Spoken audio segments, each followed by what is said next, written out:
नमस्कार, स्वागत आहे तुमचं मोहक रेसिपीचे आपल्या मराठी यूट्यूब चॅनेलमध्ये। आज आपण घरच्या घरी अवघ्या 2 साहित्यामध्ये तयार होणारे तोंडात टाकताच विरघळणारे आईस्क्रीम करणार आहोत। चला तर मग रेसिपीला सुरुवात करूयात। आईस्क्रीम करण्यासाठी इथे मी 1 वाटी साखर म्हणजे जवळपास 200 ग्रॅम साखर एका मिक्सरच्या छोट्या भांड्यामध्ये काढून घेत आहे। त्यामध्ये 7 ते 8 बदाम, 7 ते 8 काजू,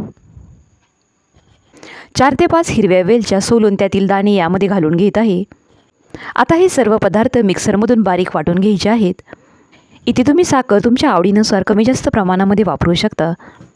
साखर एकदम बारीक वाटून घेतल्यानंतर आईस्क्रीमसाठी आपल्याला दुसरा पदार्थ लागणार आहे फ्रेश क्रीम। तर इथे मी फ्रेश क्रीम घेतलेली आहे। ही क्रीम एका भांड्यामध्ये काढून घेऊया। ही क्रीम रूम टेम्परेचरला न ठेवता थोड्या वेळासाठी फ्रीजमध्येच ठेवून द्यायची आहे। नंतरच बीटरच्या सहाय्याने 1 मिनिटासाठी अशी बीट करून घ्यायची आहे।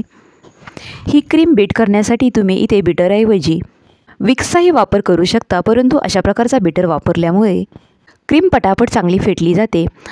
1 मिनिट क्रीम चांगली फेटल्यानंतर यामध्ये बारीक करून घेतलेल्या साखरेपैकी निम्म मिश्रण यामध्ये घालून घेऊया व परत 1 मिनिट हे मिश्रण चांगलं असं फेटून घेऊया। आता राहिलेली सर्व पिठी साखर यामध्ये घालून घेऊया। या स्टेजला जर तुम्हाला आईस्क्रीम थोडंसं गोडसर वाटत असेल तर यातील थोडीशी साखर काढून ठेवली तरीही चालू शकेल। आईस्क्रीमला छान रंग येण्यासाठी यामध्ये 4 ते 5 केशराच्या काड्या कोमट दुधामध्ये अर्ध्या तासापूर्वी भिजत ठेवलेल्या होत्या। ते केशराचं दूध यामध्ये घालून घेऊया। आता हे मिश्रण 3 ते 4 मिनिटांसाठी चांगलं फ्लफी होईपर्यंत फेटून घ्यायचं आहे। हे आईस्क्रीम करण्यासाठी आपण कुठल्याही प्रकारचा आर्टिफिशियल कलर किंवा कुठल्याही प्रकारचा इसेन्स वापरलेला नाही। अगदी नैसर्गिक पद्धतीमध्ये आपण हे आईस्क्रीम तयार करत आहोत। 3 ते 4 मिनिटांनंतर हे आईस्क्रीम चांगलं फ्लफी झालेलं आहे। हे आईस्क्रीम मी या 2 भांड्यामध्ये काढून घेत आहे। आईस्क्रीम जमा करण्यासाठी तुम्ही इथे कोणत्याही प्रकारचं भांडं वापरू शकता। तर इथे मी 1 चिनीमातीची भरणी घेतलेली आहे व 1 चहा पिण्याचा जो मटका असतो तो घेतलेला आहे। आईस्क्रीमच्या सजावटीसाठी यावरती बारीक कट करून घेतलेले काजू बदामाचे काप घालून घेऊया। आईस्क्रीम फ्रीझरमध्ये ठेवल्यानंतर चांगलं सेट होण्यासाठी तसेच त्यामध्ये बर्फाचे खडे न होता चांगलं तयार होण्यासाठी चौकोनी आकारामध्ये इथे मी प्लास्टिकचे कागद कट करून घेतलेले आहेत। तर अशा प्रकारे एकदम टाईट असे हे कागद रबरच्या सहाय्याने बांधून घेऊया। इथे तुम्ही एखादं सुती कापड ही वापरू शकता।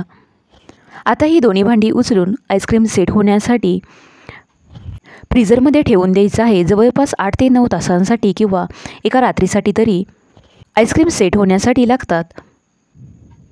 जवळपास 8 ते 9 तासानंतर इथे आपलं आईस्क्रीम चांगलं सेट झालेलं आहे व तुम्ही इथे पाहू शकता एकदम घट्ट असं आपलं आईस्क्रीम बनलेलं आहे।